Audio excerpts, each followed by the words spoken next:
All right, इससे पहले जो वीडियो थी वो 2023 एस्पिरेंट्स के लिए थी, जिसमें मैंने बताया था कि क्या 3 कॉमन मिस्टेक है जो वो कर रहे होते हैं। मैंने अच्छे से डिस्क्राइब किया था कि क्या 3 मिस्टेक्स हैं जो वो करते हैं। अब 3 अपॉर्चुनिटीज़ की मैंने बात की थी उस पिछली वीडियोज़ में, 3 अपॉर्चुनिटीज़ की बात करेंगे इस वीडियो में, है ना। तो 3 अपॉर्चुनिटीज़ क्या हैं? पहली बात तो ये कि अभी आपके पास टाइम है, आप क्या कर सकते हो, अपनी कोचिंग से आगे निकल सकते हो। क्या भैया, क्या बोला आपने? कोचिंग से आगे? कोचिंग से आगे? मैं तो ऑलरेडी बैकलॉग्स हैं। बैकलॉग क्यों हैं? क्योंकि तुम ढंग से नहीं कर रहे। ढंग से करने का मतलब क्या होता है? ढंग से करने का मतलब ये होता है कि जस्ट तुम्हें वो नहीं करना जो कोचिंग तुम्हें बस बता रही है करने को कि होमवर्क कर लो, ये कर लो, वो कर लो। उसमें से बहुत सारे क्वेश्चन ऐसे हैं जो कि रिपीटेटिव हैं, बहुत सारे टास्क ऐसे हैं जो कि नेसेसरी नहीं है। ठीक है, पहली बात तो ये है। अच्छा, उससे पहले ये कि कोचिंग को ब्लेम करने से पहले पहले अपन अपना जो है अपनी क्लीनिंग कर लें। अपनी क्लीनिंग कैसे करें? अपनी क्लीनिंग ऐसे करें कि ये देखो कि कितने घंटे पढ़ते हो। सबसे पहली बेसिक बात तो ये है।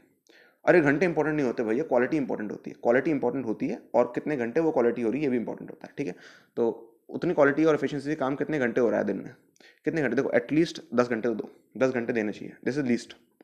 10 घंटे तुम्हें अपनी स्टडी को देनी चाहिए। अरे लेकिन भैया 6 घंटे की तो कोचिंग ही होती है। अगर 6 घंटे की कोचिंग होती है तो फिर कोचिंग आपकी इनएफिशिएंट है। 6 घंटे में होने के बाद भी अगर वो इतना काम आपको नहीं करा पाती कि आप अच्छे से काम कर पाओ और आपके बैकलॉग हो जाते हैं। कोचिंग का होमवर्क ही करोगे 4 घंटे, 6 घंटे कोचिंग जाओगे तो बैकलॉग कब कवर करोगे और फिर रिविजन कब करोगे, सेल्फ स्टडी कब करोगे? तो अगर ऐसी कोचिंग आपकी है तो प्लीज़ कोचिंग जाना कम कर दो या बंद कर दो। लेकिन इसका मतलब ये नहीं कि कोचिंग जाना कम या बंद कर दिया तो इसका मतलब ये है कि घर पे बैठ के नेटफ्लिक्स देखोगे, यूट्यूब देखोगे, नौटंकी करोगे। ये मतलब नहीं है इसका, है ना। अगर ट्रूली सिंसियर हो तो ही देखो, अपने आप को एवेल्युएट करो कोचिंग की क्लासेस बंक करने से पहले और कोचिंग छोड़ने से पहले। अगर कोचिंग छोड़ना ही आपका इरादा है तो मैंने अपनी कोचिंग छोड़ी थी 12th क्लास के बाद। ठीक है, क्यों? मेरी कोचिंग अच्छी थी। ठीक है, अच्छी थी मतलब अच्छे रिजल्ट्स प्रोड्यूस करती थी, बट स्टिल मैंने छोड़ दी क्यों? क्योंकि मेरे हिसाब से वो चीज़ मैच नहीं कर रही। मैं नहीं कर सकता ऐसा कि मैं 6 घंटे कोचिंग जाऊँ और 4 घंटे होमवर्क, और सेल्फ स्टडी कब करूँगा, है ना। बीच में बीमार पड़ गया था कुछ 3-4 महीने के लिए, है ना। बहुत सीरियस प्रॉब्लम थी, migraine, cervical issue, spinal issue, है ना, और सिर दर्द बहुत भयंकर वाला, है ना। कि इतना कि 8 घंटे से ज़्यादा मैं अपनी आंखें नहीं खोल पाता था। मेरे को 8 घंटे के बाद आंखें बंद करनी पड़ती थी। समझ रहे हो मेरी बात? आपके दिन में 8 घंटे ही हैं सिर्फ आंखें खोलने को, और आधे घंटे से ज़्यादा मैं स्क्रीन पे देख नहीं सकता था। इस तरह की सिचुएशन हो गई थी। तो मैंने देखा कि इस तरह की सिचुएशन में कोचिंग ने मेरे को हेल्प नहीं किया। और 2 साल में आप कभी ना कभी एक आध बार बीमार पड़ोगे, आपकी कोचिंग आपकी हेल्प नहीं करेगी, आप देख लेना। बहुत बहुत रेयरली ऐसा होता है, 0.1% चांस है कि कोई कोचिंग आपकी हेल्प कर सकती है, वैसे कोई हेल्प नहीं करने वाली। ठीक है, तो जब ऐसी हेल्प नहीं हो तब आपको रियलाइज़ होगा कि कोचिंग आपकी सिर्फ ऐसा नहीं है कि सिर्फ बुरे समय में हेल्प नहीं कर रही, वो आपका जब नॉर्मल समय चल रहा था तब भी वो आपकी हेल्प नहीं कर रही थी। क्योंकि उसके अंदर जो चीज़ें कवर हो रही हैं वो आप देखोगे कि अगर आप ढंग से बैठ के करो, अगर आप ढंग से प्रॉपरली गाइडेड वे में करो। गाइडेड वे में कैसे करें? इंडिपेंडेंस प्रोग्राम, इसके लिए free of cost 30 days of independence programme अगर आप करते हो तो आपको पता चल जाएगा कि कैसे आपको कोई भी स्टडी गाइडेड करनी होती है, और इंटरनेट पे जो फ्री सोर्सेज है कैसे उन्हें लेवरेज करना है, कैसे जो बुक्स हैं उनको लेवरेज करना है। ध्यान रखना, बुक से अगर आप करोगे तो जल्दी कंप्लीट होगा। आपको ऐसा लगता है वीडियो से करोगे तो जल्दी कंप्लीट होगा, सर करा देंगे तो जल्दी कंप्लीट होगा, ऐसा कुछ नहीं होता। बुक से जल्दी कंप्लीट होगा क्यों? क्योंकि आपकी देखने की जो स्पीड है वो उतनी रहती है। ज़्यादा से ज़्यादा आप इंटू 2 कर सकते हो वीडियो को, लेकिन उससे एफिशिएंसी लो हो जाती है ना। लेकिन आपकी रीड करने की स्पीड आप कितनी बढ़ा सकते हो? आप अपनी रीड करने की स्पीड 3 गुना 4 गुना बढ़ा सकते हो। समझ रहे हो मेरी बात? तो रीड करना ज़्यादा फास्ट हो सकता है अगर आप अपनी रीडिंग स्किल पे वर्क करो, है ना। जो हमारे गाइडेंस प्रोग्राम है, ट्रांसफॉर्मेशन प्रोग्राम, अपग्रेडेशन प्रोग्राम और एवोल्यूशन प्रोग्राम है जो 2023 के लिए है ना, तो जो आपके लिए रिलेवेंट है। उसके अंदर क्या होता है? उसके अंदर ये सिखाया जाता है कि एक्जैक्टली कैसे अपनी रीडिंग स्पीड बढ़ाएं ताकि सिलेबस कंप्लीशन फास्ट हो सके। क्योंकि जब आप बुक को लेवरेज कर पाओगे, जब आप जल्दी रीड करोगे तो फिर उससे क्या होगा कि जल्दी सिलेबस कंप्लीट होगा। अननेसरी चीज़ें नहीं होंगी, क्योंकि आप बुक में देख सकते हो पहले से कि ये चीज़ है, इसके बाद ये है, उसके बाद ये है, और ये सिलेबस में नहीं है तो इसको स्किप कर देते हैं। अभी ये समझ में नहीं आ रहा तो आगे बढ़ जाते हैं। लेकिन क्या आप कोचिंग में ऐसा कर सकते हो कि आपको ये चीज़ समझ में नहीं आ रहा तो फास्ट फॉरवर्ड कर दो टीचर को? नहीं कर सकते। क्या वीडियो में ऐसा कर सकते हो? नहीं, आपको पता ही नहीं है आगे क्या है। लेकिन बुक में आपको क्लियरली पता है कि ये टॉपिक्स हैं, ये है, और अगर आपको ऐसा लग रहा है कि ये बहुत मुश्किल है तो जस्ट आप इसको स्किप करके आगे बढ़ सकते हो, और जब आपके पास टाइम हो तब आप इस मुश्किल वाली चीज़ को कवर कर सकते हो ताकि आपका जो मोमेंटम है वो ब्रेक ना हो। ऐसे कई रीज़न है कि क्यों बुक ज़्यादा बेटर है लेक्चर्स या कोचिंग से। ठीक है, और जब आपके पास कंट्रोल होता है अपना खुद का कि इस तरह के क्वेश्चन हैं जो मैं कर पा रहा हूँ, इस तरह के क्वेश्चन है जो मैं नहीं कर पा रहा हूँ, और जब आप उस तरह के क्वेश्चन पर ज़्यादा फोकस करते हो, जिस तरह के क्वेश्चन आप नहीं कर पा रहे हो उनकी ज़्यादा प्रैक्टिस करते हो, जो कि बुक में आप कर पाओगे, लेकिन कोचिंग के होमवर्क आपके हिसाब से पर्सनलाइज नहीं होते। जब आप बुक से सेल्फ स्टडी कर रहे हो या इनफैक्ट कोचिंग मटेरियल से भी अगर आप सेल्फ स्टडी कर रहे हो तो फिर आप ये सेलेक्ट कर सकते हो कि किन टॉपिक में मैं वीक हूँ, और जिन टॉपिक्स में मैं वीक हूँ उन टॉपिक्स पे मैं ज़्यादा फोकस कर सकूँ। ऑल राइट, ये आप देख सकते हो। तो पहली चीज़ तो ये है कि stay ahead of your coaching. तो आप ऐसा कर सकते हो कि कोचिंग से टाइम काट के, कोचिंग का होमवर्क काट के अपनी सेल्फ स्टडी पे टाइम दो, रिवीजन पे टाइम दो। और कोचिंग को ये मत देखो, कोचिंग आपके सपोर्ट के लिए है, कोचिंग आपकी सेल्फ स्टडी को स्पॉइल करने के लिए नहीं है। जब मैं बोल रहा हूँ सेल्फ स्टडी का मतलब ये नहीं कोचिंग मत जाओ। सेल्फ स्टडी का मतलब ये होता है कि आप अपनी प्रिपरेशन को अपने हाथ में लो। ठीक है, कितनी कोचिंग का आपको इस्तेमाल करना है, कितना नहीं करना है, ये आप डिसाइड करोगे, कोचिंग नहीं। पहली बात तो कोचिंग कोचिंग नाम है इसका, कोचिंग नाम की कोई चीज़ नहीं है। ये जस्ट टीचिंग है। टीचिंग और कोचिंग में अंतर होता है। कोचिंग का मतलब ये होता है कि आपको पर्सनली कोच कोई मिल रहा है और वो आपको पर्सनली कोच कर रहा है। कोचिंग एक मिसलीडिंग टर्म है जो कि जेई के ट्यूशंस के लिए यूज़ की जाती है। ये ट्यूशन है, समझ रहे हो? ट्यूशन है, कोचिंग नहीं है। कोचिंग पर्सनली, ये बताओ, जैसे अगर आप किसी फुटबॉल कोचिंग में जाओगे तो क्या होगा? आपके एक फुटबॉल कोच होंगे, वो आपको पर्सनली कोच करेंगे, समझ रहे हो। आप टेनिस कोचिंग में जाओगे, आप क्रिकेट कोचिंग में जाओगे, क्या होगा, कोच होंगे। बताना जरा, आपकी जो जेई की कोचिंग है उसमें कौन कोच है आपका? कोई कोच नहीं, एक टीचर है बस, समझ लो। एक या एन नंबर ऑफ टीचर्स हैं जो कि कभी कभी कोच की तरह बिहेव करते हैं किसी किसी स्टूडेंट के लिए, दैट्स इट। या फिर कभी हेल्प के लिए चले जाओ तो थोड़ा बहुत हेल्प कर देंगे, लेकिन नहीं, कोच का मतलब ये होता है जो आपको पर्सनली कोच करे पूरे टाइम, ठीक है, पूरे 2 साल आपको कोच करे, ऐसा कुछ नहीं होता। तो कोचिंग एक मिसलीडिंग टर्म है। कोचिंग इज इंपॉर्टेंट, लेकिन कोचिंग कभी होती नहीं है, वो ट्यूटरिंग होती है, जो जिसको आप कोचिंग बोलते हो, समझ रहे हो मेरी बात। तो बहुत इंपॉर्टेंट बात है। तो इस तरह से क्या करें, अपने टाइम को ढंग से इस्तेमाल करके, अपनी प्रिपरेशन को अपने हाथ में लेकर, कोचिंग को सिलेक्टिवली यूज करके, सिलेक्टिवली बुक्स को सिलेक्टिवली यूज करके आप क्या कर सकते हो, कम टाइम में बहुत ज़्यादा एफिशिएंटली किसी भी चैप्टर को कर सकते हो बिना अपना मोमेंटम ब्रेक करें।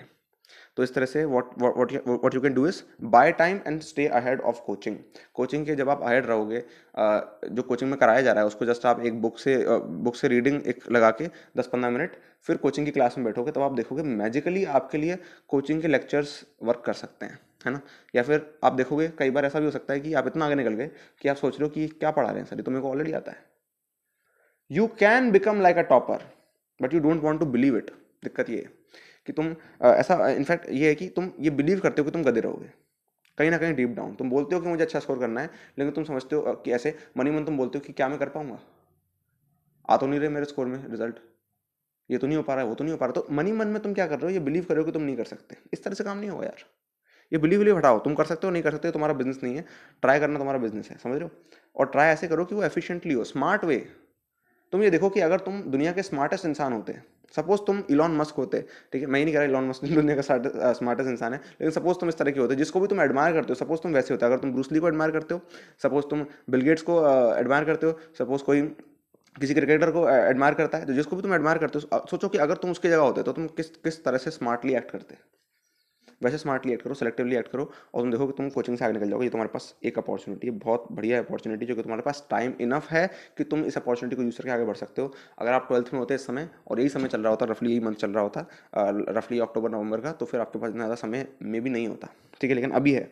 तो आपकी फर्स्ट अपॉर्चुनिटी है। सेकंड अपॉर्चुनिटी ये है कि आपको क्लास 11th आपकी रिवाइज करनी है। हो सकता है आप 50% सिलेबस कंप्लीट हो, आपका हो सकता है 60%, हो सकता है 90%, 100%, या हो सकता है 12th का भी आपका थोड़ा बहुत कंप्लीट हो। जितना भी आपने कंप्लीट कर रखा है वो आपको रिवाइज करना है। आप सोच रहे हो कि साल के एंड में आप रिवाइज कर लोगे, नहीं, it will not work, it will not work, it will not work, it will not work. क्यों? क्योंकि ऐसा हो जाता है कि 11th के टॉपिक्स आप भूल जाते हो, और रिवीजन तब हेल्पफुल होता है जब आपको चीज़ें याद रहती हैं और आप उनको जस्ट रिवाइज करते हो, अपने दिमाग में जो चीज़ें थोड़ी सी पीछे चली जाती हैं उनको आगे ले आते हो। इसका मतलब ये नहीं है कि दिमाग में चीज़ें बिल्कुल पीछे चले जाएं, आप बिल्कुल इस तरह से एज इफ कि आप भूल गए और फिर आप उनको पढ़ रहे हो। तो इसको अपन बोलते हैं रिवाइज करना, नहीं, इसको अपन बोलते हैं पढ़ के भूलना और भूल के फिर पढ़ना, यानी कि डबल एफर्ट और रिजल्ट एक का ही।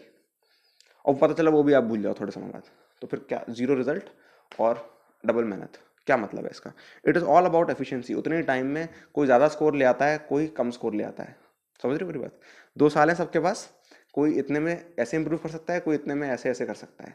आप क्या करते हो, ये डिपेंड करता है कितने एफिशिएंटली आप वर्क करते हो, कितनी स्मार्टली आप वर्क करते हो, कितनी बढ़िया रिसोर्सेज का आप इस्तेमाल करते हो, कौन सी रिसोर्सेज में आप इन्वेस्ट करते हो। क्या आप आर डी शर्मा में इन्वेस्ट कर रहे हो या आप सेंगेज में इन्वेस्ट कर रहे हो, मनी भी और टाइम भी, समझ रहे हो। क्या आप सिंपली ऐसे ही थ्योरी प्रैक्टिस करे जा रहे हो, या फिर आप प्रॉब्लम सॉल्विंग के अंदर इन्वेस्ट कर रहे हो। इन्वेस्टमेंट की आपके पास एक और अपॉर्चुनिटी है, एक मिनी अपॉर्चुनिटी है ना, मतलब मिनी अपॉर्चुनिटी मतलब जो मैं 3 अपॉर्चुनिटी बता रहा हूँ इससे अदर देन, ठीक है, या ऐसे बोलना चाहिए बोनस अपॉर्चुनिटी है। क्या कि आप इस वक्त प्रॉब्लम सॉल्विंग प्रोग्राम को ज्वाइन कर सकते हो, जिससे कि आप अपनी प्रॉब्लम सॉल्विंग स्किल्स बढ़ा सकते हो। समझ रहे हो मेरी बात। ये अपॉर्चुनिटी देखो, जिन चीज़ों में आप इन्वेस्ट करते हो, देखो JEE is an investment game. आपने कोचिंग में इन्वेस्ट किया, कोचिंग ने वर्क नहीं किया, रिटर्न नहीं दिया, आपने इन्वेस्ट किया, आपको रिटर्न ऑफ इन्वेस्टमेंट नहीं मिला, लॉस हो गया। आप इन्वेस्ट करोगे किसी पॉजिटिव जगह पे, बेनिफिट हुआ, फायदा हो गया मार्क्स में। सिंपल सी बात है, it is an investment game. How do you invest your money first then time. Cengage में जब तुम मनी इन्वेस्ट करोगे तब तुम टाइम इन्वेस्ट कर पाओगे, समझ मेरी बात। प्रॉब्लम सॉल्विंग प्रोग्राम में जब तुम मनी इन्वेस्ट करोगे फिर तुम टाइम इन्वेस्ट कर पाओगे, ठीक है। तो first invest your money in the right place, then invest your time in the right place. हो सकता है तुमने अपनी मनी इन्वेस्ट कर दी इन द रॉन्ग प्लेस, है ना, अब मनी वेस्ट हो गई। तुम क्या कर सकते हो, तुम्हारे पास अपॉर्चुनिटी है कि तुम इसमें टाइम भी वेस्ट कर दो, या फिर तुम खाली मनी वेस्ट करो, टाइम को यूजफुल कर लो, किसी और चीज़ में मनी इन्वेस्ट करो और उसमें टाइम दो। This is up to you, you still have opportunity to do this, ठीक है। अच्छा, opportunity number 3, start working on your problem solving skills, ठीक है।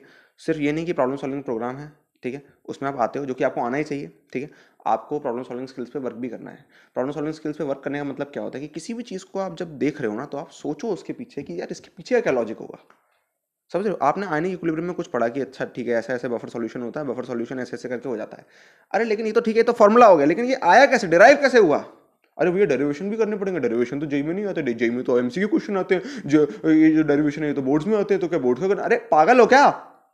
Derivation copy paste step by step ये सब बोर्ड्स में आता है, ठीक है। डेरिवेशन पूछे नहीं जाएंगे जेई में, लेकिन डेरिवेशन अगर तुम्हें पता होंगे, तुम्हें पता होगा कि ये चीज कैसे आई है, जो फॉर्मूला जो तुम कर रहे हो, तुम उसको रटो नहीं, तुम इसको समझो, तब तुम्हें पता चलेगा कि भैया तुम्हें देखना होता है कि चीजों के पीछे क्या है, तभी तुम्हारी प्रॉब्लम सॉल्विंग स्किल डेवलप हो पाती है। ये बेसिक थिंकिंग स्किल्स हैं यार। तुम सोचोगे नहीं, थिंकिंग स्किल्स आएंगी कहां से? आसमान से टपकेंगी क्या?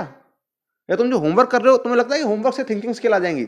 अगर होमवर्क से थिंकिंग स्किल आ ही जाती तो ये जो तुम नौटंकी कर रहे हो पिछले 15-16 साल से, स्कूल नाम की नौटंकी, इससे तुम्हारा बहुत भला हो चुका होता। लेकिन तुम गधे प्रोड्यूस हुए हो। तुम अगर अपने स्कूल के टॉपर हो तो तुम और बड़े गधे हो, मैं तुम्हें बता दूं। मैं तुम्हें डिमोटिवेट नहीं कर रहा, मैं तुम्हें बता रहा हूं कि तुम गधे हो, जो कि ट्रुथ है, जो कि फैक्ट है। अगर तुमने स्कूल में 15 साल इन्वेस्ट किए सही से तो तुम गधे हो। अगर तुमने स्कूल में अपने घटिया दोस्त बनाए और तुम बैक बेंचर थे और तुम नौटंकी कर रहे थे तो भी तुम गधे हो।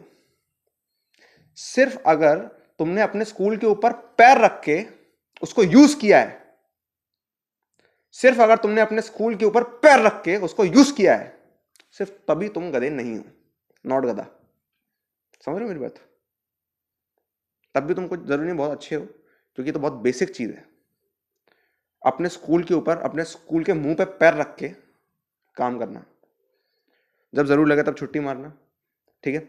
एफए में चीटिंग करना, यूनिट टेस्ट में चीटिंग करना, this is important.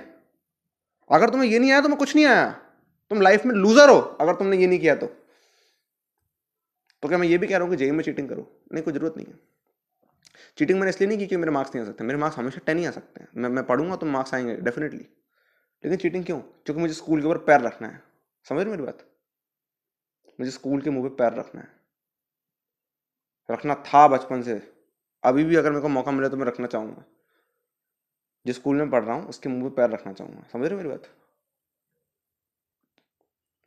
I am very aggressive in these things. समझ रहे हो? तो ये क्यों है? क्योंकि school is a time waste. Still अगर तुम्हें स्कूल का सर्टिफिकेट चाहिए कि तुम 10th पास हो गए, 12th पास हो गए, है ना, and it is a time waste. और अगर तुमने उसके मुंह पे पैर नहीं रखा, तुमने उसको यूज नहीं किया अपनी चीजों के लिए,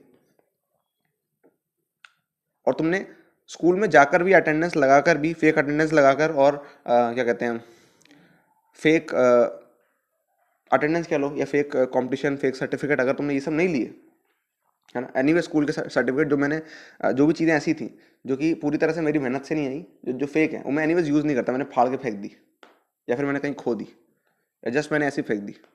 जब मैं घर शिफ्ट कर रहा था तो मैंने उसको एक घर से दूसरे घर में शिफ्ट ही नहीं किया, वहीं रहने दिया, एंड इट्स लॉस्ट समवेयर। मैं उनको यूज़ नहीं करता, मैं नहीं कह रहा फेक सर्टिफिकेट बना के यूज़ करो, फेक सर्टिफिकेट बनाओ, फाड़ के फेंक दो, because this is an expression of I do not care, I don't give a fuck. समझ रहे हो मेरी बात? तो स्कूल जो है, जो स्कूल में जाके जिसने ये नौटंकी करी वो बेवकूफ़ है। और स्कूल की जो भी चीज़ है जो स्कूल पैटर्न को बिलोंग करती है, इसके ऊपर मैं अलग से वीडियोस बनाऊंगा कि why school, how school has fucked you, you have been fucked by your school. तुम्हें पता भी नहीं है किस तरह से। ट्रेजेडी तो ये है कि तुम्हें पता ही नहीं है।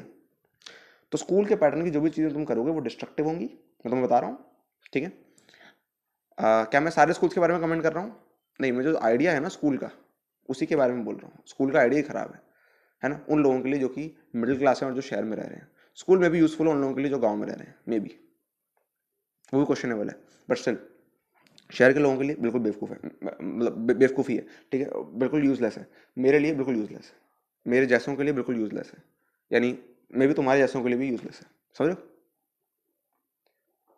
It is important. तो जो भी तुमने स्कूल से सीखा है, जो भी चीज़ें स्कूल पैटर्न की, होमवर्क ये स्कूल पैटर्न का है। जिस तरह से तुम्हें कोचिंग में होमवर्क मिलता है, ऐसे स्कूल में होमवर्क मिलता था। ये चीज़ वर्क नहीं करती इस तरह से। जस्ट होमवर्क करने से कभी तुम्हारी थिंकिंग स्किल बिल्डअप नहीं हो पाएंगी। ये जो पैटर्न है ना होमवर्क का, स्कूल का, ये तुम्हें एम्प्लॉय बनाने के लिए, कभी तुम्हारी थिंकिंग स्किल इंप्रूव हो जाए इसके लिए नहीं है। तुम स्किल्ड हो जाओ उसके लिए नहीं है। तुम काबिल बन जाओ उसके लिए नहीं है। तो होमवर्क करने से तुम्हारी थिंकिंग स्किल डेवलप नहीं होती। तुम चाहो तो ट्राई कर लो, मेरी बात पर भरोसा मत करो। मेरी बात पे भरोसा मत करो, तुम खुद ट्राई करके देख लो, देखो कि कितना होमवर्क करने से तुम्हारी कितनी थिंकिंग स्किल डेवलप होती है और कितना एक्स्ट्रा वर्क करने से जो कि तुम सेल्फ स्टडी में करते हो और जो भी इंडिपेंडेंस प्रोग्राम में जो भी दे रखा है तुम्हें वो तुम करते हो, तो उससे तुम्हारी कितनी स्किल थिंकिंग स्किल डेवलप होती है। Just test it, why not test it. मैं तो बोल रहा हूँ ना कि I am open for test, क्यों? क्योंकि मेरे को मालूम है मैं सही हूँ, क्योंकि मेरे को मालूम है बेटर हूँ। तुम ट्राई कर लो, समझ रहे हो ये बात, समझ रहे हो?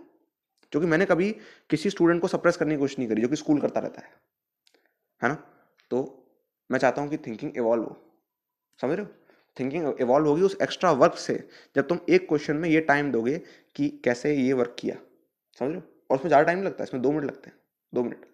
लेकिन जस्ट ये कि तुम सोचो, तुम्हें बताना पड़ रहा है कि तुम्हें सोचना है, समझ रहे हो? इतना तुम्हारे स्कूल ने तुम्हें बर्बाद किया है कि मुझे तुम्हें बताना पड़ रहा है कि तुम्हें सोचना है। अदरवाइज एक इंसान के अंदर ये नेचुरल होता है कि उसे सोचना है और तुम सोचते नहीं हो, या फिर तुम इनफ नहीं सोचते, इनफ नहीं सोचते हो तुम।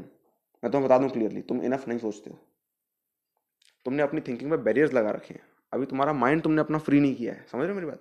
तो ये इंपॉर्टेंट है कि तुम जेई की तैयारी कर रहे हो, चाहे तुम कुछ भी कर रहे हो, ठीक है? प्रॉब्लम सॉल्विंग स्किल अगर बढ़ानी है, यू हैव टू थिंक, ठीक है? ये तुम्हें नेचुरली करना पड़ेगा, चाहे तुम प्रॉब्लम सॉल्विंग प्रोग्राम में हो तब भी तुम्हें ये करना पड़ेगा, है ना? तो जो प्रॉब्लम सॉल्विंग प्रोग्राम में नहीं है वो तो उनको तो ये करना ही करना है ना? और अगर नहीं हो तो पता नहीं क्यों नहीं हो, आना चाहिए, ठीक है? और जो हैं प्रॉब्लम सॉल्विंग प्रोग्रामर उस वीडियो को देख रहे हैं, उन्हें भी ये करना है, समझ रहे हो? You also have to do it, है ना? इनफैक्ट मैंने प्रोग्राम में बता रखा है कैसे करना है, इनफैक्ट और एडवांस लेवल बता रखा है, बट स्टिल एक और रिमाइंडर है आपके लिए, ठीक है? तो ये आपके पास 3 अपॉर्चुनिटी है, staying ahead of your coaching, है ना, and using your coaching and all other facilities and resources for JEE selectively, ठीक है? देन रिवाइज 11th नाउ, ये जितनी भी तुम्हारी प्रोग्रेस है revise that thing now, otherwise it will be lost somewhere, and start working on your problem solving and critical thinking skills. This is very very important, all right? ये आपको apply करना है, learnings अपनी comment करना मत भूलना, और problem solving programme, independence programme, इन सब के अंदर आपको आना है, लिंक आपको डिस्क्रिप्शन में दे रखे होंगे। मे बी एवोल्यूशन प्रोग्राम में आना हो जिसमें गाइडेंस और प्रॉब्लम सॉल्विंग और रिवीजन सारी चीज़ें कंप्लीटेड है ना? It is like a full thing, है ना? सिर्फ थ्योरी के अलावा, क्योंकि मैं समझता हूँ थ्योरी बेसिक चीज़ होती है और बहुत नीच चीज़ होती है जो कि आप बुक से कर सकते हो, जो कि आप लेक्चर्स ऑलरेडी अवेलेबल हैं ऑनलाइन, फ्री में अवेलेबल हैं, पेड कोर्सेज भी आपको ऑनलाइन मिल जाएंगे। तो लेक्चर्स हमारे पढ़ाने का, मेरे लेक्चर्स पढ़ाने का कोई पॉइंट नहीं बनता। वो ज़माना जा चुका है जिसमें मैं खुद लेक्चर पढ़ाता, मैं 3 बार सिलेबस कंप्लीट करा चुका हूँ पढ़ा पढ़ा के, पूरे पूरे syllabus, physics chemistry and maths, है ना? बट मुझे नहीं लगता कि वो बहुत अच्छा यूज़ है मेरे टाइम का। मेरे टाइम का यूज़ है एडवांस लेवल चीज़ें करने के लिए, जो कि बाकी और कोई करता नहीं है। रिवीजन, एडवांस लेवल चीज़ें, और एक्चुअली ये रिवीजन का भी इनोवेटिव वे है, अदरवाइज यूजुअल वे होता है रिवीजन का तो मैं नहीं कराता, है ना? और गाइडेंस जो कि कोई और देता नहीं है ढंग से, है ना? और कोई इस तरह से नहीं देता कि ये जेई के बियॉन्ड भी तुम्हारे काम आ सके। ये बहुत इंपॉर्टेंट है कि जेई के बियॉन्ड भी काम आ सके, क्योंकि कोई ये नहीं करता इसलिए मैं करता हूँ, दैट्स इट, समझ रहे हो? ऑलराइट, तो ये तुम्हें करना है। ऑल द बेस्ट, नमस्कार।